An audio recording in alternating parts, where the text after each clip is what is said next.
बिस्मिल्लाहिर्रहमानिर्रहीम। अस्सलामु अलैकुम students. 10th chemistry chapter number 10 का लेक्चर नंबर 1। चैप्टर नंबर 10 का नाम क्या है? Acid basis and salts. आज हम इस वीडियो में एसिड बेसिस एंड साल्ट्स का इंट्रोडक्शन पढ़ेंगे।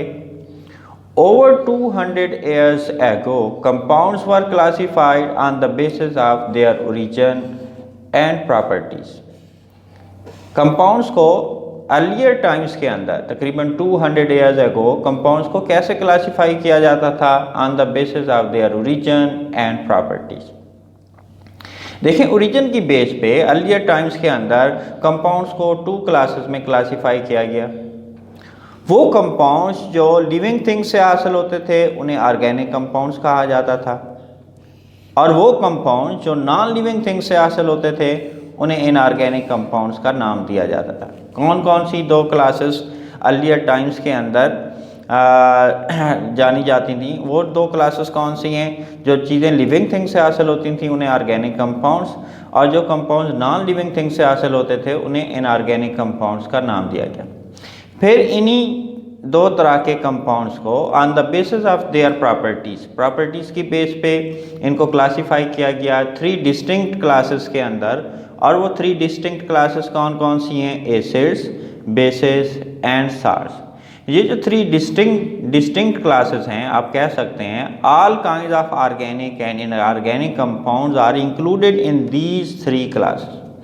इन तीनों क्लासेस के अंदर ऑर्गेनिक और इनऑर्गेनिक कंपाउंड्स जो हैं शामिल हैं।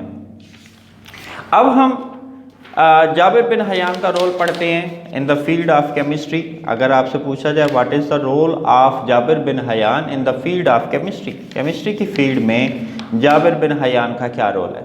ये एक मुस्लिम केमिस्ट हैं। इन्होंने प्रिपेयर किया नाइट्रिक एसिड को यानी HNO3 को, और हाइड्रोक्लोरिक एसिड को, और सल्फ्यूरिक एसिड्स को। 3 एसिड्स को इसने सबसे पहले प्रिपेयर किया। कौन कौन से 3 एसिड्स? नाइट्रिक एसिड जिसका फार्मूला क्या है? HNO3, फार्मूलाज आपको आने चाहिए। हाइड्रोक्लोरिक एसिड जिसका फार्मूला ACl है, और सल्फ्यूरिक एसिड फार्मूला क्या है? H2SO4। ये है जी कंट्रीब्यूशन जाबिर बिन हयान की।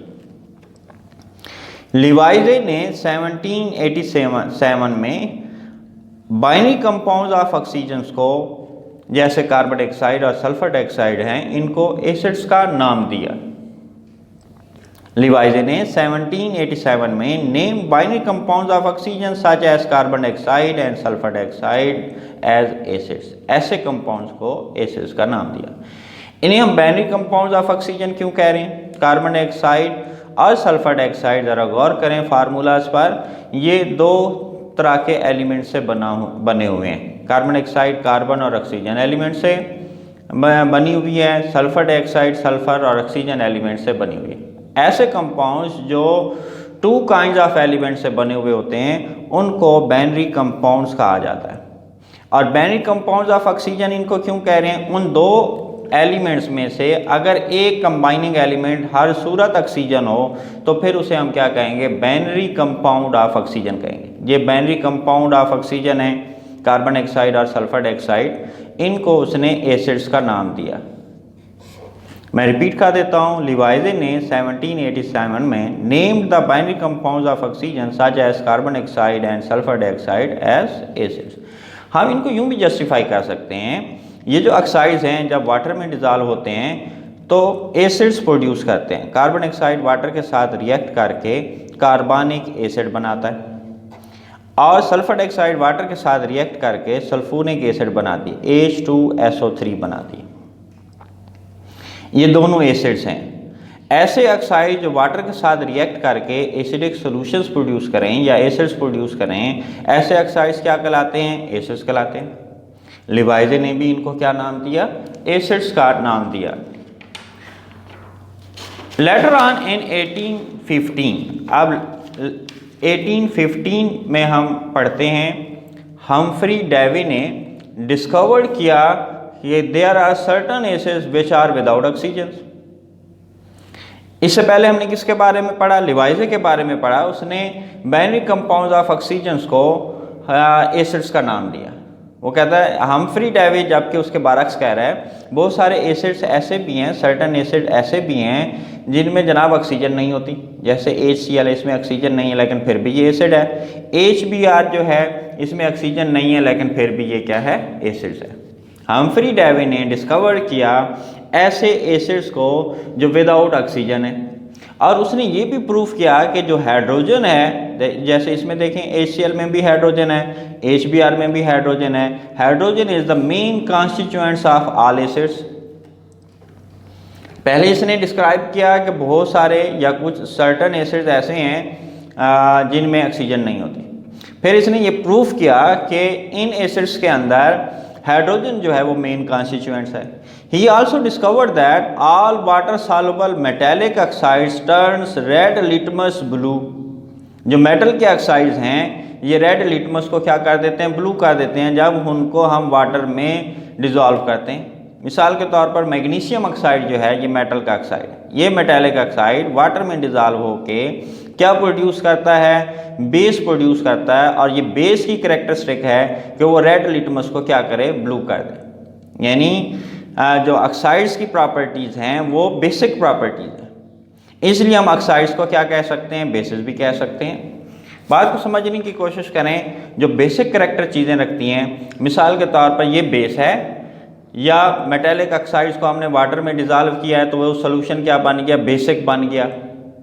और जो बेसिक चीज़ें होती हैं वो रेड लिटमस को क्या करती हैं, ब्लू कर देती हैं। ये हमारे पास फर्ज करें रेड लिटमस पेपर है, जब हम इसको बेसिक सोल्यूशन में मेटालिक ऑक्साइड के सोल्यूशन में डिप करेंगे तो ये रेड लिटमस क्या हो जाएगा, ब्लू हो जाएगा। तो जनाब ये कौन सी करैक्टरिस्टिक है, ये बेस की या बेसिक सब्सटेंसेस की करैक्टरिस्टिक है। इसलिए मेटालिक ऑक्साइड्स क्या होते हैं, बेसिक इन नेचर होते हैं। मेटालिक ऑक्साइड्स क्या होते हैं, बेसिक इन नेचर होते हैं।